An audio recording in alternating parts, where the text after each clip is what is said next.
Assalamualaikum warahmatullahi wabarakatuh. Apa kabar kalian semua, wahai ulul albab? Semoga kita semua selalu dalam lindungan dan rahmat Allah Subhanahu wa taala. Amin ya rabbal alamin. Allah berfirman di dalam Quran surat Al-Alaq ayat 1 sampai 5.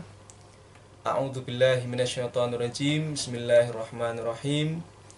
Bacalah dengan menyebut nama Tuhanmu yang menciptakan. Dia telah menciptakan manusia dari segumpal darah. Bacalah, dan Tuhanmu lah yang maha pemurah, yang mengajar manusia dengan perantara kalam. Dia mengajar kepada manusia apa yang tidak diketahuinya. Nabi Muhammad SAW bersabda, dan Allah membenci kalian dari mengatakan sesuatu yang tidak jelas sumbernya. Hadis riwayat Muslim. Allahumma sholli ala Muhammad wa ala alihi wa sahbihi ajma'in. Oke bos, rekomendasi buku kali ini yaitu sebuah buku yang berjudul History of the Earth, menyingkap keajaiban bumi dalam Al-Quran. Ditulis oleh Insinyur Agus Haryo Sudarmojo, diterbitkan oleh Bunyan Kota Yogyakarta tahun 2013. Cetakan pertama dengan nomor ISBN 978-602-7888-18-0 dengan ukuran buku 20,5 cm dengan jumlah halaman angka Romawi XVI plus 220 halaman. Ini fisiknya bos. Oke. Seperti biasa, apabila kita mau membeli buku, maka usahakan untuk membaca untuk terlebih dahulu membaca tulisan yang ada di belakang cover buku. Oleh karena itu, saya akan membacakan tulisan yang ada di belakang cover buku ini. Tertulis sebagai berikut. Tahukah Anda bahwa bumi pernah bersatu dengan langit? Bumi pernah mati kemudian bersendawa. Usia bumi sepertiga dari langit. Sempatkah kita bertanya dari mana asal air yang tersedia dalam jumlah berlimpah di bumi ini? Atau sudahkah kita ketahui mengapa bumi dijejali dengan rangkaian pegunungan yang berserak dari segala penjuru? Al-Quran memberikan informasinya dengan luar biasa. Insinyur Agus Haryo Sudarmojo membuktikan hal itu. Ia memaparkan kedahsyatan Al-Quran dari sudut pandang ilmiah dan fakta-fakta menakjubkan tentang bumi. Di sini ada tulisan dari Pia Alis Sahbana. Beliau adalah seorang pemerhati budaya Indonesia. Beliau menuliskan bahasanya mudah dimengerti sehingga enak dibaca.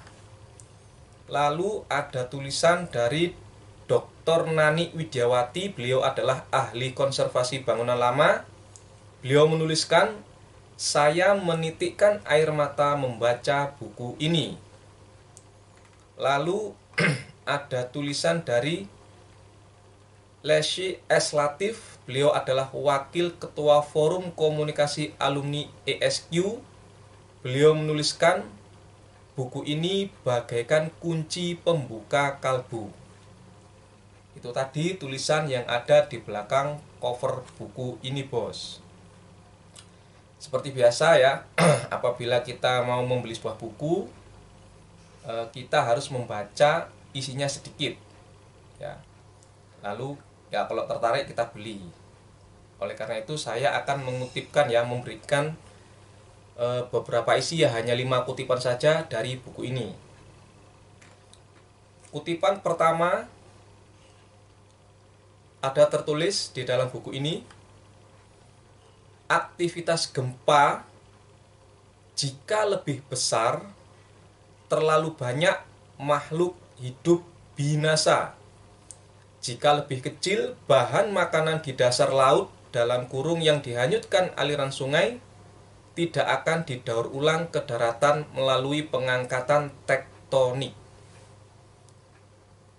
Di dalam buku ini kalian akan mendapatkan penjelasannya dan ada ayat-ayat Al-Qur'annya, ya. Kutipan ini saya ambil dari bab yang diberi judul Misteri Keseimbangannya. Jadi Indonesia beberapa kali ini terjadi gempa, ya. Dikatakan bahwa jika gempa itu lebih besar, maka terlalu banyak makhluk yang binasa. Jika lebih kecil, maka bahan makanan di dasar laut yang dihanyutkan aliran sungai tidak akan didaur ulang ke daratan melalui pengangkatan tektonik. Tentu penjelasannya ada di dalam buku ini beserta ayat-ayat Al-Qur'annya. Kalian bisa baca sendiri, bos.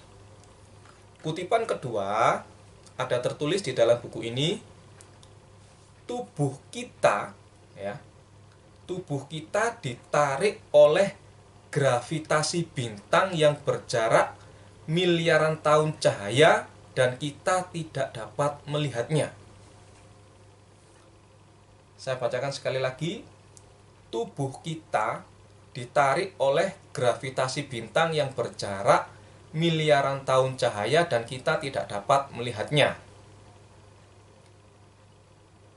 Penjelasan lengkapnya dan ayat-ayat Al-Qur'annya ada di dalam buku ini pada bab ditahan agar tidak lenyap. Saya memiliki sebuah buku, ya, insya Allah nanti akan saya rekomendasikan. Buku ini sangat bagus tapi masih saya rahasiakan.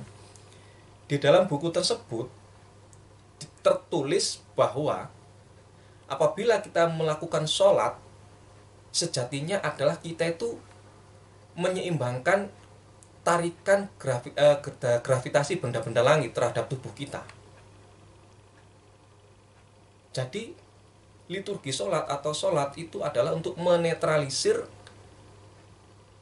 tarikan gravitasi yang dilakukan oleh benda-benda langit di sekitar bumi. Ketika kita masih sekolah, entah itu di saat SMP atau SMA, tubuh kita ini kan 70% itu air. Nah, air laut terjadi pasang surut karena gaya gravitasi bulan. Air laut saja itu mengalami pasang surut karena adanya gravitasi bulan. Nah, tubuh kita ini yang 70%, ya mohon maaf kalau salah, 70% air pasti juga terkena dampak oleh gravitasi bulan. Nah, itu penjelasannya ada di buku yang saya baca itu, nanti saya akan rekomendasikan. Jadi sejalan, buku yang saya rekomendasikan nanti dengan buku ini itu sejalan, ya. Jadi tadi dikatakan tubuh kita ditarik oleh gravitasi bintang yang berjarak miliaran tahun cahaya dan kita tidak dapat melihatnya. Tentu penjelasannya ada di dalam buku ini dan ayat-ayat Al-Qur'annya juga ada di dalam buku ini. Kalian bisa baca pada bab ditahan agar tidak lenyap. Kutipan ketiga yang saya pilih supaya kalian tambah penasaran dan mau membaca buku ini ada tertulis, bukankah kami telah menjadikan bumi sebagai hamparan dan gunung-gunung sebagai pasak? Dalam kurung Quran surat An-Naba ayat 6-7. Geologi telah membuktikan bahwa memang kita hidup di atas lembaran atau lempengan benua dalam kurung litosfer atau crust yang telah mendingin dan menghampar. Penjelasan detailnya itu ada di dalam buku ini pada bab seperti permadani yang dihamparkan. Jadi selama ini oleh komunitas flat earth atau bumi datar dihamparkan, itu artinya bumi itu nggak bulat, melainkan datar atau yang nggak bulat. Nah, kalian yang menganut flat earth atau bumi datar, kalian harus baca buku ini tentang makna kata di dalam Al-Quran, yaitu kata dihamparkan, ya, bumi sebagai hamparan. Tentu saja kalian harus melengkapinya dengan kitab-kitab tafsir yang sudah banyak dijual di toko-toko buku di Indonesia, seperti kitab tafsir Al-Azhar, tafsir Al-Misbah, ya, Al-Munir, At-Tabari, Ibnu Katsir, Jalalain, dan lain sebagainya, Adwaul Bayan, Al-Bayan, An-Nur, banyak lagi. Oke bos, jadi di bab seperti permadani yang dihamparkan ini, kalian atau kita akan menemukan penjelasan arti kata dari bumi yang dihamparkan. Apakah bumi itu benar-benar flat ataukah bumi itu bulat? Kalian harus baca buku ini bos. Lalu kutipan keempat yang saya pilih di dalam buku ini ada tertulis, pada awalnya bulan hanya berjarak 23.000 km dari bumi. Tetapi sekarang, ya, sekarang pada saat buku ini ditulis, ya, sekarang bulan berjarak 385.000 km dari bumi. Nah, penjelasannya ada di dalam buku ini beserta dilengkapi dengan ayat Al-Qur'annya pada bab seandainya rembulan tiada. Keren kan? Judul babnya seandainya rembulan tiada. Bisakah kita membayangkan apabila bumi itu tidak ada bulan? Jadi dulu jarak bulan dari bumi itu 23.000 km. Dan sekarang jarak bulan dari bumi adalah 385 km. Kok bisa semakin jauh? Penjelasannya ada di dalam buku ini bos. Kalian baca sendiri, kalian dapatkan buku ini. Lalu kutipan terakhir, ya, kutipan kelima. Semoga kalian tuh semakin penasaran dan kalian tuh mau membaca buku ini, mau mendapatkan buku ini, dan mau membeli buku ini. Saya pilihkan kutipan, yaitu ada tertulis di dalam buku ini, data sains menunjukkan bahwa berkumpulnya matahari dengan bulan adalah sangat mungkin. Data sains menunjukkan bahwa berkumpulnya matahari dengan bulan adalah sangat mungkin. Tentu penjelasannya ada di dalam buku ini, disertai dengan ayat-ayat Al-Qur'annya. Kalian bisa baca kutipan ini pada bab seandainya rembulan tiada. Ya. Itu tadi 5 kutipan pilihan yang sudah saya pilih. Tentunya masih banyak lagi ilmu-ilmu yang bermanfaat di dalam buku ini. Seperti di dalam buku ini kalian akan menemukan pembahasan tentang mengapa planet bumi kok diciptakan lebih luas lautan daripada daratan, mengapa air laut itu asin sedangkan air hujan itu tawar, ya. Air hujan kan dari laut yang menguap. Laut kan airnya asin. Ketika menguap jadi awan lalu diturunkan jadi hujan, kenapa kok rasanya nggak asin? Nah, itu penjelasannya ada dalam buku ini. Lalu di dalam buku ini ada membahas tentang baterai raksasa yang menyimpan tenaga listrik tak terbatas.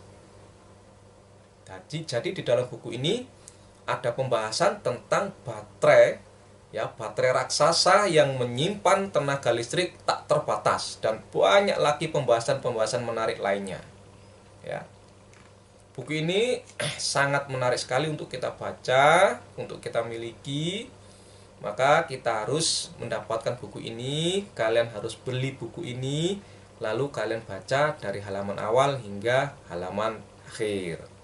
Kalian dapatkan buku ini di toko-toko buku terdekat rumah kalian.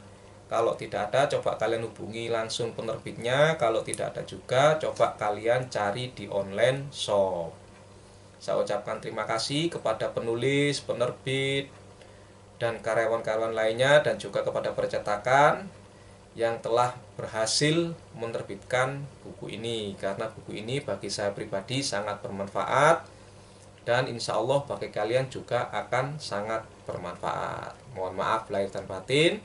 Semoga manfaat. Wassalamualaikum warahmatullahi wabarakatuh.